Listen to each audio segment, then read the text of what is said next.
Well, hello. Okay, so this is what I looked like before I had cancer. I had red hair, I had a bob. My job was based upon this look, okay? This was what I was used to, but this no longer was going to be me. I knew it was gonna happen. My sister came for a visit, and before she left, like literally minutes before we were going to go to the airport and put her back on the plane to Texas, I remember we went into the bathroom and I just fired up the clippers and I was like, here you go, let's do it. And she just looked at me and she said, are you sure? And I said, yes. But we did take my hair down to where when it did start to fall out, it wasn't going to be this major clump of hair on the pillow type of situations. Being that cancer is such an out of control illness, so you feel like you have no choice in anything, it's better to feel like you took control over that part of it and you did it to yourself, rather than feeling like it was done to you and the choice was made for you. I did feel empowered when I did take my own hair off instead of having it taken from me. On one hand, I couldn't believe that I was taking my own hair off of my head. I couldn't believe that I was making that decision, but on the other hand, I was happy I was making that decision for myself.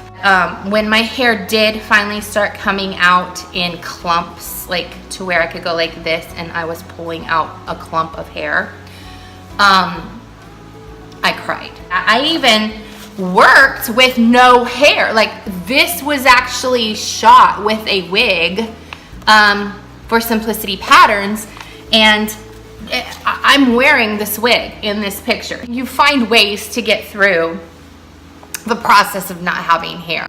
So there was a little bit of a break between the chemotherapy and the radiation, and when I went to have radiation done, it actually took a huge chunk out of the back of my hair. So I was like, oh, yay, my hair's growing back. And then I went to radiation. So this is what, 3 months, I guess you could say, of hair growth. And my hair started coming back. It's very curly. They call it chemo curls. I'm fine with that because my hair was like, look, like 6 straight before I had cancer. And I've had a lot of compliments on it. I mean, I've been told that, you know, wow, you look like a cross between Elizabeth Taylor and Vivian Leigh. Hey, I'll take that. That's great. That's wonderful. Thank you. So, you know, you do what you've got to do. I did dye my hair darker brown because for some reason it was just coming in, and it kind of looked this weird, muted out kind of green color. I'm not saying that's what's going to happen to you.